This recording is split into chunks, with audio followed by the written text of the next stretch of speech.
Hey guys, warm welcomes to all. இன்னைக்கு நம்ம சேனல்ல என்ன ரெசிபி பார்க்க போறோம்னா ஒரு ஹெல்த்தியான கேரட் அடை. அது எப்படி செய்யறதுன்னு பார்க்க போறோம். ஃபர்ஸ்ட் அந்த கேரட் அடை செய்யறதுக்கு என்னென்ன இன்கிரிடியன்ட்ஸ் வேணும்னு பார்த்தீங்கன்னா 3 கேரட், அப்புறம் தக்காளி கொஞ்சம், பச்சை மிளகா, வெங்காயம், கருவேப்பிலை எல்லாம் கொஞ்சம் நிறையா, அப்புறம் இஞ்சி. இதெல்லாம் நமக்கு எத்தனை பேருக்கு செய்கிறோமோ அதுக்கேற்ற மாதிரி எடுத்துக்கலாம்.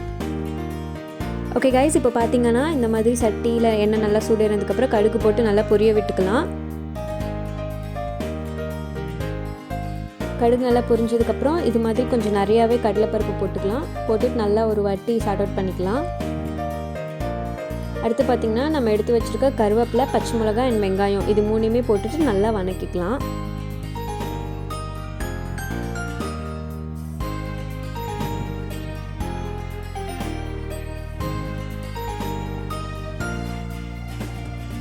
அடுத்து பார்த்திங்கன்னா நம்ம சாப் பண்ணி வச்சுருக்க தக்காளி போட்டுக்கலாம்.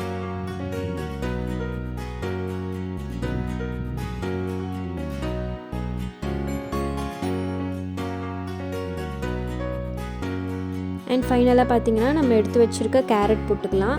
கேரட் ரொம்ப நல்லா வதக்கணும்னு அவசியம் இல்லை, லைட்டாக பண்ணினா போதும். லைட்டாக ஒரு வாட்டி சார்ட் அவுட் பண்ணி எடுத்துக்கலாம்.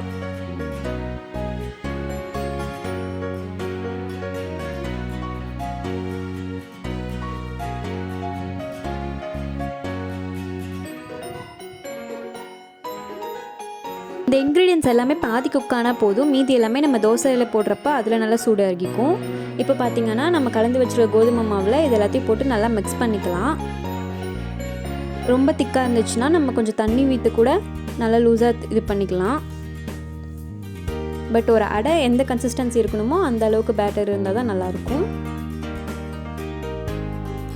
நெக்ஸ்ட் இந்த மாதிரி கல் சூடேறினதுக்கப்புறம் நம்ம எடுத்து வச்சுருக்க மாவை ஊற்றிக்கலாம், நல்லா தேய்ச்சிக்கலாம். நீங்கள் கையிலேயே போடுறதுனா கூட ரொம்ப உங்களுக்கு பேட்டர் திக்காக இருந்துச்சுன்னா நீங்கள் கையில் கூட போட்டுக்கலாம். வேணுன்ற அளவுக்கு எண்ணெய் ஊற்றிட்டு ஒரு சைடு நல்லா சூடேறினதுக்கப்புறம் திருப்பிக்கலாம்.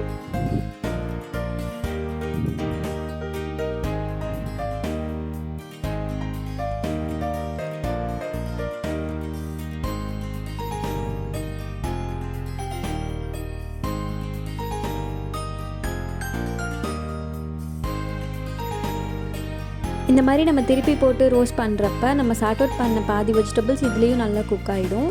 அதனால தான் அப்போது பாதி வணக்குனா போதும்னு சொன்னது. இவ்வளோதான் கைஸ் இந்த கேரட் அடை. அண்ட் உங்களுக்கு இந்த வீடியோ பிடிச்சிருந்தா கண்டிப்பாக லைக் பண்ணுங்கள், கமெண்ட் பண்ணுங்கள், ஷேர் பண்ணுங்கள், மறக்காமல் சப்ஸ்கிரைப் பண்ணுங்கள். அப்படியே பக்கத்தில் இருக்க பெல் ஐக்கானையும் கிளிக் பண்ணிவிடுங்க. எல்லாம் வித் எங்களோட ஃபேஸ்புக் அண்ட் இன்ஸ்டாகிராம் ஐடி நாங்கள் டிஸ்கிரிப்ஷன் லிங்க்கில் தரோம், அதையும் டச் பண்ணி எங்களுக்கு ஃபாலோ அண்ட் சப்போர்ட் பண்ணுங்கள். தேங்க்யூ.